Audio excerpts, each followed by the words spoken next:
Defense, part 2. Defense. Dun, All dun, right. dun.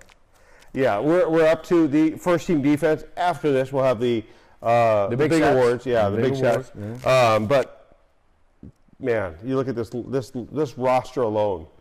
Playmakers. Yeah, I mean, we put this on one team.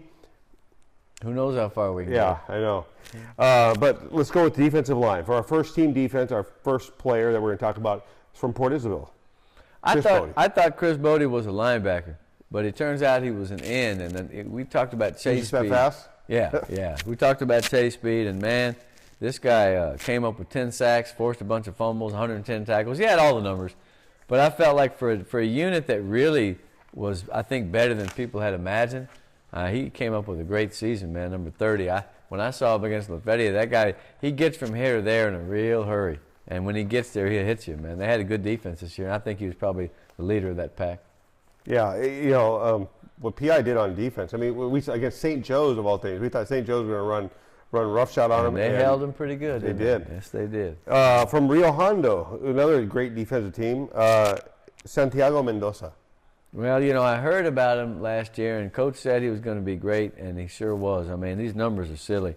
10 sacks, 86 tackles at the end, but 6 forced fumbles. If you force a fumble, maybe you ran into a guy and fell over him and he fumbled. But 6 times, that means that you're just popping people, and you're popping them with real intent. I didn't run into anybody all year that had more forced takeaways than Santiago. And, again, that Rio Hondo has been known for his defense for years, and this guy was a bellwether, man. Anybody who forces 6 fumbles got to be on the team. Yeah. Yeah. And you can't say that we don't take care of our small schools, because we look at everything. Greg can attest. We get film from St. Joe's, so we're able to see the players that they play. Yeah. And this next player, we got to see him last year, but he was in the 6th. 2 years ago, I seen him when he was 12. Oh, that's true. Yeah. And that's Ricky Miner from St. Joe. And he was in a tough situation, okay, because he changed schools, and here he was down at this other place, and it always takes you a while to get your bearings, man. They run something different down there, and you're not with all your friends. And so I thought that Ricky Miner did a hell of a job, transferred it from Memorial down to St. Joe, and by mid-season he was tossing them around 2 at a time. That's the way they told me down there. And 120 tackles and just dominant physically. We said, well, against those little old teams, of course. No, they played they had a tough schedule this year. You have to remember, they schedule. beat P.I., or they didn't beat P.I., they played P.I. P.I. had beaten Lopez earlier in the year. Lopez beat all these teams. Right. So, look, if you're doing that kind of reasoning, they played some players. I think they played 6 or 7 playoff teams. So, no, St. Joe had I think it's one of the best teams St. Joe's had since those glory years in the 70s, man. I really do. Maybe one team in the 90s. Because they went into the doldrums, quite frankly, and they'll tell you the truth. But I think the program's back, and getting a guy like Miner to play there and enjoy his Catholic education, I thought it was a good lick, and he had a great season, man. Yeah. Absolutely. Rio Hondo, Andy Vasquez, linebacker. You're like, are we going to have any 6A guys Yeah. on this team? But how can you argue with Andy Vasquez, man? He's a 6A size kid. You've seen him. 115 tackles, a very solid, workman-like linebacker. They've had some pounders before, and they've had some little fast guys, but he's a little bit of both. He's got good size, he's got good speed, a sure tackler, and I felt that he was one of the best in the Valley, which is why he's on this team. Yeah, and look, we love Rio Hondo. We remember back in their heydays. Yeah. The By the way, halcyon days. Joseph Vela, who was formerly a quarterback there, is now working in Europe, doing quarterback stuff in Europe. Are you kidding? Cool. Yeah. Wow, with Amsterdam Monarchs, whoever. Yeah, remember those guys? yeah. Or somebody. I don't know. His brother actually came up to me. I can't remember which game it was. How great. Yeah. Boy, was he a player. Yeah. Good gracious, man. God, one of the best the Valley's ever had. Oh, very. Yeah. And from Wesco East at linebacker, Adrian Duran. Well, when Pedraza went to offense, Yeah. this guy had already been a great player, and I've seen him, I swear, it seems like 7 seasons, man. He's a veteran from Villanova. But, I mean, he stepped it up. And he had to because, they didn't know that sophomore at 34 was going to be so good. They weren't, he did end up being great, Cardenas. And he, believe me, coming to an all-Valley team near you soon. But they needed Duran. They needed that guy to have a great season because when you have a hole that opens up, you made the decision that dude's a running back. Well, that's 120 tackles from last year that just left. So, no, Adrian had another great season. He's not the biggest guy in the world, but He's a smart player. He'll stick his nose in there. And I felt like, he did a great job of plugging the hole and doing his thing at a time of uncertainty. And so I tried to look for those kids that rose to adversity and did something that not everybody can do. And I feel like that's what he did. And he's also great in the playoffs. Yeah. Ton of tackles against playoff teams. And, he's something, man. Now, at linebacker, it seems like we're going through this trend. We've started really low in the taps, and we're moving our way up. We're right now in the 5As. Ed Calchelsa graces us with their presence, and linebacker Joel Cardoza. If you've seen him, you know. Yeah. Man, he hits hard. I mean, pound for pound, I don't know if there's a harder hitter. And the funny thing is he hits like remember Night Train Lane in the 50s? Like they would hit you up high and just knock you out? That dude hits hard, man. And I've seen him submarine somebody, and I've seen him take someone up high, which you're kind of not supposed to do, but he just like chest dudes down. Yeah. Man. He is strong. 675 yards rushing. I don't know what he had in that last game, but, was a big contributor on offense for them, but still managed to make his 100 tackles, force some fumbles. And like I said, I don't remember a guy who hit harder. I really don't. Mm-hmm. Yeah. We're staying in the 5As again. Yeah. From Mercedes, Roger Adames. Oh, maybe there's a guy who hit that's right? hard. I don't know. We don't get the Acast Mercedes rivalry going. I mean, look, man, that guy's been playing since he was like 3 years old, all right? Coach's son. He knows how to play. He's got a lot of ability. I think he was out a little bit at the beginning, but he came on to make his ton of tackles.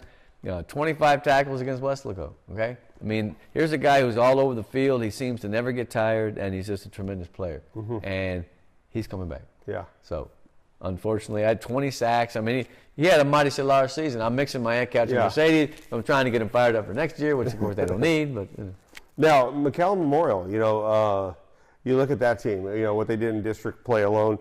They had to have a defensive player on this team, and that was defensive back. Joey Delgado. Well, we loved him last year, and remember last year we had him on the team, but we didn't talk about him. Yeah. So I promised his mom that when we get on here, we'd make that right. And look, that guy is just a leader, and he's a winner, and he's a big, good-looking kid that hits hard and plays the game real well. He reminds me of that kid that used to play for Harlingen 4 or 5 years ago. Remember that big safety, Daniel? Yeah. Martinez. Yeah. Who went to Kingsville. I don't know if Joey's planning on trying to play, but I figure he can. They had a lot of guys on defense, including Nathan Sanchez, who's back, including Jared Lotto, who made a ton of tackles. So we could have put a bunch of Memorial kids on the defense. It just Yeah, and I had heard that I got them pumped up when they played Los Fresnos by saying that they didn't really have one of those standout defenses, and they tried to prove me wrong. They're pretty tough. Hey, I'm glad I can motivate. Let me tell you another name for the future: El Paso. Sophomore defensive lineman that made a lot of plays. Don't be surprised if you see him on our preseason All Valley team because he's a player, man. Defensive end, I think he's 90. Anyhow, no, Memorial had a good defense, but Joey, he's just a classy player, man. Yeah. I mean, a good-sized kid who come up and hit you, made 4 picks, 80 tackles. He's very good, and I hope he gets a chance to play because I think he has the talent. Yeah. Well, speaking of, I said Los Fresnos, defensive back Alex Garcia. Remember him? God, that guy is a handful, man. What game we see? Edinburgh North. Here's another guy who got bigger by the year, okay? And he was a safety playing with almost linebacker size. I mean, of course, they had him and Sebastian Gonzalez, who was a great player in the junior. But Alex, as a senior, I thought that, 160-something tackles, a bunch of takeaways.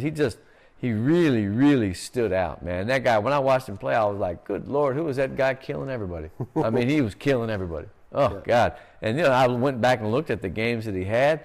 Hell, they even threw a bomb to him, threw a touchdown pass to him. He ran in for a touchdown. Him and Sebastian both were just such big, strong athletes that they could be playing offense and defense, man. I thought Alex was tremendous. Yeah. I was not aware that he had done so much work in the offseason, and he was a horse. Unbelievable player. Yeah. Yeah. Our next player from Weslaco, defensive back Diego Hernandez. Wait. Yeah, Hernandez? Or is it Rodriguez? No, I have Hernandez here. Yeah, I'm thinking it's Rodriguez. But anyway, Diego Rodriguez. You know who Diego is. Man, that guy, he's been a great player, just like Nichols. He's been a great player for several seasons. Again, a guy who, not the world's hugest guy, but for pound, he hits hard. He's a great cover man. He defensed 10 passes this year, made his, 110 tackles. I mean, just without him, they would have been in real trouble, man. Absolutely. That defense was, despite the 5-5 record, that was a very good defense. And he, of course, him and Nichols were the leaders of that pack for sure. Yeah, and when we talk about good defenses or great defenses, one we saw was he was a junior this year from Vela, Nick Enriquez. Look, I don't think anybody had more tackles than this kid this year. The stats had him with 200 tackles, okay? That's a ton. It's a safety, just sits there in the back, and you can just tell he's going to come hit you. Remember Clow rhymes with Powell last year? Yep. I thought, man, that's a hole in the fence. There ain't no way they're going to replace that kid. Well, Nick Enriquez, who is another guy, I think the theme of the All-Valley team here is who's going to work, okay? Because when I saw Nick last year, man, I'm not going to say he was skinny, but he certainly wasn't like, if you'd have asked me to find the hitter, I don't know if I would have pointed at him. Yeah. But he's gotten bigger, and he just has, I'll tell you what he does. He wants to hit. See, some guys don't have to be that big, and they can want to hit, and they'll pop you, man. They'll pop you all night. I'll never forget that. I'm watching him from the end zone one play, and he comes up. It's the first series against somebody, and he drills some guy, but his neck is a little bit low, and then he was laid out and for a minute. I'm like, oh, no. 2 minutes later, he's back in the game. No, he was outstanding. Here's another thing Nick did very well. He forced fumbles, and he grabbed balls and ran with it. I don't know if he made a pick, but he had some sacks. I mean, he'd come up and he'd rush the passer. He just got to the ball quick. Then, like I said, man, he lifted and he worked, and the dude wants to play. Absolutely. Got the great bloodlines. His mother was a track star, and so, I mean, the sky's the limit for him. Yeah. Oh, God, I hate to have to try to run against that kid, man, because he hurts you. Yeah. He really does. Yeah. Now, our last person for the Everson Walls for the Dallas Cowboys. Our last player for the first team defense is a punter. Okay, just like the second team defense, we end with a punter. Ray guy? No. Yes. Well, sometimes kick like him. Yeah. And that was from Pioneer sophomore Jacob Rosales. Look, here's the thing. I saw a lot of punters that were good, and Jacob is the kind of guy that he's such an athletic kid. And by the way, All-Valley alert for the future at quarterback. I mean, let's face it, he had 1,800 yards, 60% completion. Mm-hmm. He would be a great running back, I think. Very good receiver. I know he'd hit you as a linebacker, and he's a great baseball player. If we had like the best athlete around award, he would probably get it, man. As a sophomore, he has that presence. The kids are like, all right, where's Alice? I saw him boot the ball well. He good directional kicker, and he's got a strong leg. And so Diego Hernandez. I was wrong about that. Yeah, that's all right. Is also a good punter. Yeah. But I thought, look, Jacob punted well enough and played well enough and led that team to the playoffs. And he wasn't going to be on this team as a quarterback not because he's not good, but because there's like 10 guys with him. This is a heavy year. So I'm not saying we gave him anything because he earned it as a punter, but I want him to be on this team because he's such a damn good leader. Yeah. And a charismatic player, and he got to be somewhere. Yeah. You don't lead that team to 8 wins and not get something. Yeah. And I think it's just the beginning for him. I really do. Yeah. He'll be in the running for quarterback next year. I have a feeling. So. Yeah. Well, that's our first team and second team for offense and defense. We're going to take a quick break. We're going to come back, and we're going to have the big awards. Bum, bum, bum, so, bum, and those awards are bum, Offensive MVP, Defensive MVP, Newcomer of the Year, All-Purpose Player of the Year, and Coach of the Year and Team of the Year. Coach and team. What do you know? Okay, let's see what happens. So maybe you've guessed some of the guys that we have mentioned or not mentioned and left out. Let's just see how smart you are when we come back.